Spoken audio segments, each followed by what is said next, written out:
сайн байцгаана уу эцэгчүүдээ. За өнөөдрийнхөө бичлэгийг багш нь одоо дунд ангийн мөн ахлах ангийн сурагчтай эцэгчүүдтэй зориулж бэлтлээ. За тэгээд эцэгчүүд маань одоо нийтлэг миний хүүхд одоо ингээд ерөнхий боловсролын сургуулаа төгсөөд одоо ингээд гадаадын гихтэд сургуульд явах болвол одоо мэдээж одоо нөгөө ерөнхий эрдмийн одоо хичээлүүд дээр одоо маш мундаг сайн дүнтэй байсан ч гэсэн одоо нөгөө эссе бичлэг буюу одоо өөрийнхөө үзэл бодлыг одоо бусдад руу бол маш мэдээж одоо чухал гэдэг шүү дээ.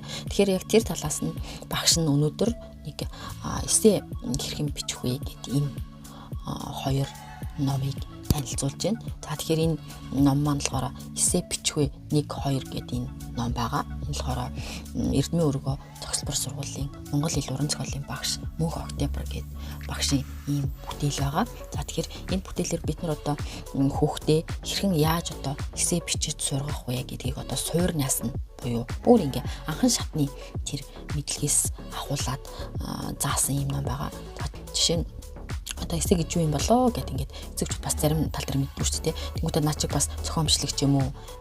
Эсвэл нэг өөрийнхөө үзэл бодлыг л ингээд бичих хэрэгтэй юм уу гэж бодоод байдаг байж магадгүй юм тий. Тэгэхээр би болохоор өнөө амралтаар одоо маш сайн сайжруулъя гэж зорж байгаа. Тэгэхээр надтай хамт одоо өсвөр насны хүүхдүүд, дунд ангийн хүүхдүүд энэ хүүхдүүд маань бас эссе бичихэд одоо суралцахыг одоо хүсдэг болвол миний зүгээс эцэгчүүдтэй одоо яг энэ номыг аваад хүүхдүүдтэй ажилуулад үзээрэй. Энэ бол одоо нөгөө таны өг чадаагүй мэдлэгийг одоо энэ ном заанаа тэгснэрийнхаа заасан мэдлэгийг одоо илүү их сайжруулж, дэлгэрүүлж ингээд өөрийгөө илүү их хөгжүүлэх, эссе бичлэх чадвараа маш сайн хөгжүүлэхийн чадварт тус дөхөн болох номыг танилцуулж байгаа. Тэгээд та нар маань бас эссег юу гэж бодд юм бэ? Тэр талаараа сайн судлаад үзээрэй. Тэгээд эссе гэдэг болвол одоо өөрийнхөө үзэл бодлыг ямар нэгэн талаар хэрэгцүүлэхэд одоо чи яагаад тэгж боддгийг одоо баримттай,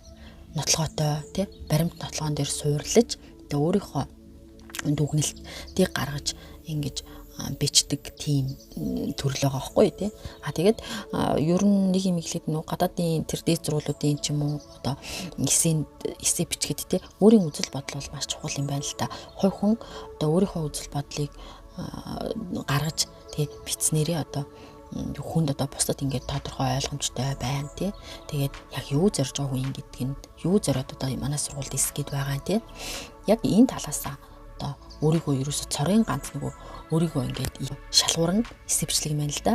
Бусад мэдээж одоо англи хэл, математикийн, монгол хэл ч юм уу бусад хичээлүүдийн оноо маш өндөр байсан ч гэсэн одоо энэ хүүхдийн дотор юу н үзэл бодол хандлага яг яагаад одоо сурах гэдэг юм бэ гэдэг тэр зүйлийг одоо маш чухал ойлгох хэрэгсэл нь одоо эссе байх нэ. Тэгэхээр зэрэг эссений талаар одоо миний мэдих зүйл бол иймэрхүү байна Тэгэхээр та нар маань бас яг эссе бичлэг талаар сонирхтой хүүхдээ бас ингээ хөгжүүлчихсэн нэрэл одоо 12 дугаар ингээ төгсгөт нь эссе бичиж чадахгүй байх юм болов гэж бодож ивэл багшийнхаа танилцуулж байгаа энэ номыг бас сонирхоод үзээрэй.